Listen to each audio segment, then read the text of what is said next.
The man who had spent 3 years trying to destroy Rosa Delgado's stall, who had told her she would lose everything before the dry season ended, was sitting 2 rows behind her in the courtroom in Oaxaca. And when the judge asked who would speak for her character, he was on his feet before her own lawyer had moved. The gallery went silent. Rosa did not turn around. She already knew his voice. What she did not know, what none of them knew, was that everything happening in that courtroom had started with a stuck padlock and a woman who could not carry her own crates. But we are getting ahead of ourselves. 4 years before that morning, Rosa Delgado woke at 3. Not sometimes, every day. 3 o'clock, in the kitchen of the small house she shared with her sister and her sister's 2 children, where the walls had absorbed years of chili and chocolate and toasted corn until the smell had become part of the structure itself. She made mole negro from scratch. She made tejat. She wrapped tlayudas in cloth while the city slept. By 5:30, she was at her stall, the worst positioned one in the Mercado Benito Juarez, near the back where the light came in thin and the tourists rarely wandered. She had chosen it because it was what she could afford. She had kept it because she believed, without sentimentality, that if what she made was good enough, people would find their way to the back. She kept a ledger, orange cover, soft from use. Every cost in pencil: the corn, the dried pasilla from a valley family who sold to almost no one, the chocolate from the mill on Calle Mina, the propane, the cloth. She did not estimate. She wrote what she paid. She priced from what she wrote. Her prices were what her prices were. Her sister used to say, "Rosa, this is not how business works."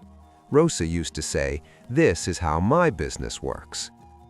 Every morning, before the first customer arrived, she thought about her mother, who had taught her that doing something correctly in the dark produces exactly the same result as doing it correctly in the light.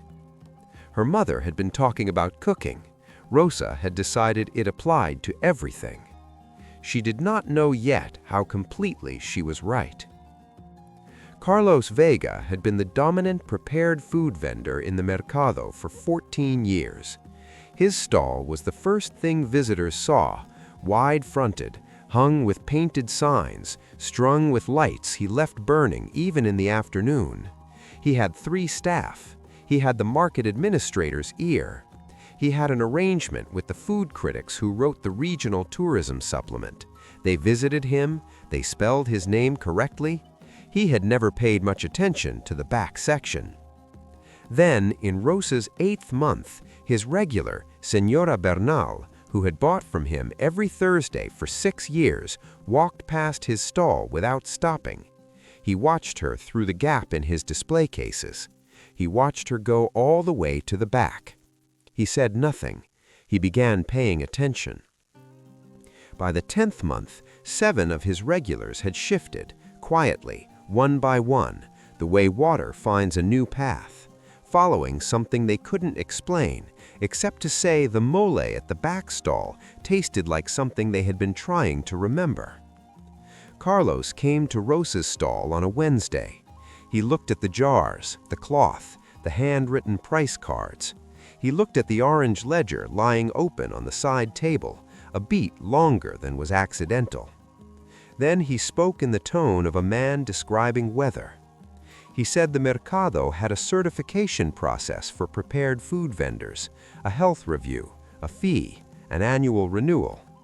He said the process was not difficult for vendors with the right relationships. He left the implication hanging, present enough to breathe, thin enough to deny. Rosa set down the jar she was filling. She said, "My food is clean. My prices are honest. If there is a process, I will follow it." He nodded, the nod of a man being patient with someone who doesn't yet understand, and walked back toward the front.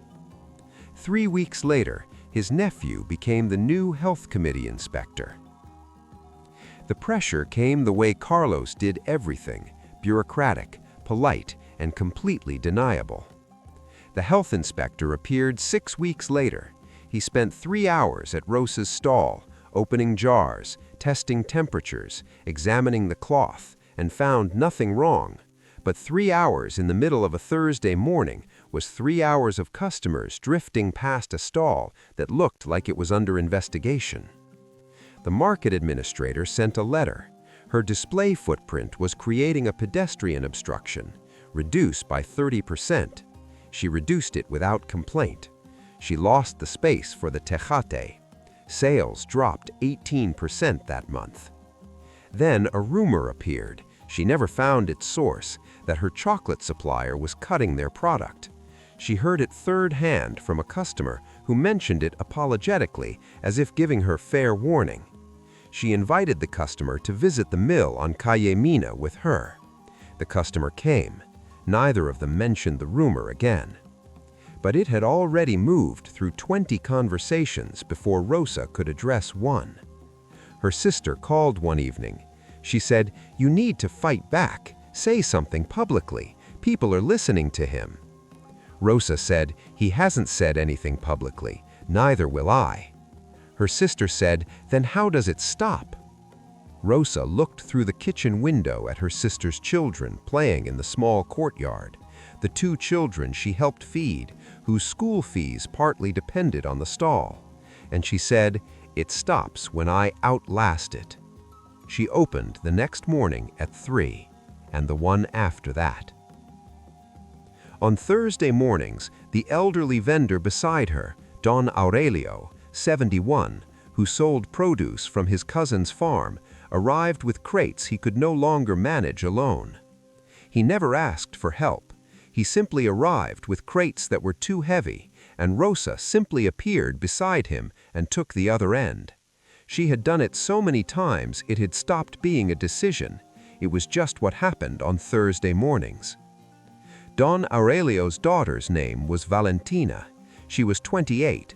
She had studied law in Mexico City, come home because her grandfather was getting old, and taken a position as a legal research specialist for a federal cooperative oversight body.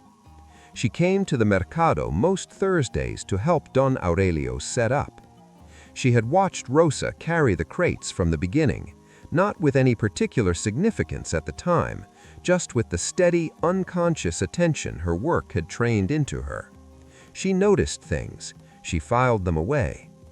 She did not know Rosa was in legal trouble until a Thursday evening when her grandfather mentioned it in his kitchen, the way old men mention painful things, quietly, with the specific sadness of someone who has watched too many good things get erased by decisions made in rooms they were never invited into. Valentina set down her coffee. She asked one question: who had signed the anchor agreement? Her grandfather gave her the name. Valentina was still. 3 weeks earlier, she had completed a federal audit of cooperative consolidation practices across 3 southern states. She had flagged an irregularity, specifically the disclosure obligations to vendors whose leases were in their renewal window at the time of a consolidation agreement. The flag was in a report not yet acted on. The statute it referenced was the 2017 one, the secondary clause, the exact clause Licenciada Fuentes had found but had no time to develop. A federal challenge had a different window. That window had not closed. She called her supervisor that night. She described the case in structural terms: statute, clause, procedural standing. She did not use Rosa's name yet. Her supervisor said, "Who is the applicant?" Valentina said, "She is my grandfather's neighbor. She has been carrying his crates every Thursday for 4 years." There was a pause. Then her supervisor, a man who had watched consolidations erase small vendors across the country for 2 decades and grown, quietly, very tired of it, said, "Send me the file tonight." The federal challenge was filed jointly, Licenciada Fuentes as counsel, Valentina's office as supporting party. Carlos Vega was named an interested party. The selective nature of the reassignment, which had affected Rosa's stall and not his, raised questions the panel needed to examine. He came to the first hearing with his own lawyer. He sat in the gallery and did not look at Rosa. Rosa sat at the respondents' table and looked at the bench. The case moved through 2 hearings over 3 months. Rosa traded from a rented open-air space outside the mercado, exposed to the afternoon rains, half the size, invisible to the tourist routes she had finally, after 4 years, begun to appear on. She arrived at 3. She wrote in the ledger. She wrapped the tlayudas in cloth. The second hearing was where it nearly ended. The cooperative's legal team produced a document, a signed amendment to the anchor agreement, dated 3 months before Rosa's last lease renewal. Their argument was clean. The amendment constituted advance planning documentation that served as constructive notice. Rosa had renewed after it existed. She could not claim she hadn't been warned. Licenciada Fuentes looked at it. Valentina looked at it longer. The hearing was suspended.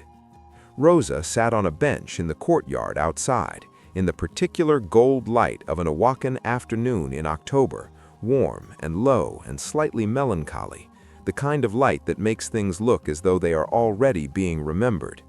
She did not speak. Licenciada Fuentes sat beside her. Neither of them said it was over. Neither of them said it wasn't. Then Valentina sat down on Rosa's other side. She said, "The amendment is dated November 14th. The Federal Cooperative Registry shows the Anchor Collective was not incorporated until December 2nd. They could not have signed with an entity that did not yet exist. If this document says November, this document has a problem." Rosa looked at her, Don Aurelio's granddaughter, the woman who had watched her carry crates for 4 years without ever saying a word about it. She said, "How long do you need?" Valentina said, "1 night." Rosa said, "Okay." The third hearing was the last. The incorporation records were entered. The November amendment was placed beside them. The cooperative's counsel requested a continuance. Denied. Another. Denied. The panel found for Rosa, completely. Her right to her original stall was affirmed. The consolidation was found improperly executed under the 2017 statute. Her lease was reinstated at the original rate. Costs were awarded. The market administrator's conduct was referred to the oversight body for separate investigation. Rosa sat with her hands flat on the table and breathed. Carlos Vega sat in the gallery. 14 years of market position built on a relationship with an administrator now under formal investigation. His lawyer was speaking to him. He was not listening. He was looking at the back of Rosa's head. Then he stood up. Not to address the court, not to make a statement. He simply rose, the way a person rises when they have been sitting in something uncomfortable for too long, and the moment has finally come when they cannot hold the position. Rosa, who had felt the shift in the gallery the way you feel a change in pressure before rain, turned around. They looked at each other across the room. 3 years of bureaucratic warfare between them, inspectors and letters and rumors and displacement, sitting between them now as nothing more or less than what it had always been, a man who had tried to win and a woman who simply refused to stop being herself. He held her gaze for a long moment. Then he looked away first. Rosa got her keys back on a Friday. She went to the stall alone before the mercado opened and stood in the covered rear section in the thin morning light, the light she had chosen 4 years ago because it was what she could afford, and stood in it for a while. Then she set up. She arranged the jars in the order she had always arranged them. She repriced from the ledger, which she had kept faithfully through every week of the displacement, because costs do not pause for injustice. Don Aurelio arrived at 7:30. He stood at the edge of her space and looked at the jars and the cloth and the handwritten cards, and his eyes went bright in the way old men's eyes go bright when they are trying to not show something. He said nothing. He went back to his stall. At noon, Valentina came. She bought a small jar of mole negro. They spoke for a few minutes of nothing consequential, the way people speak when they understand that what passed between them does not require a ceremony.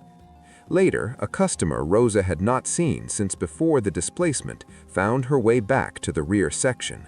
She stopped with an expression Rosa recognized, the relief of finding something you were afraid had gone for good. The customer said, "I kept looking for you. I told people about your mole, and then you weren't here, and I couldn't explain where you had gone." Rosa said, "I am here now." She had never once planned for any of it. She had only planned to arrive at 3, write what things cost, and make what she made the way her mother had shown her, correctly, in the dark, without an audience, without keeping count.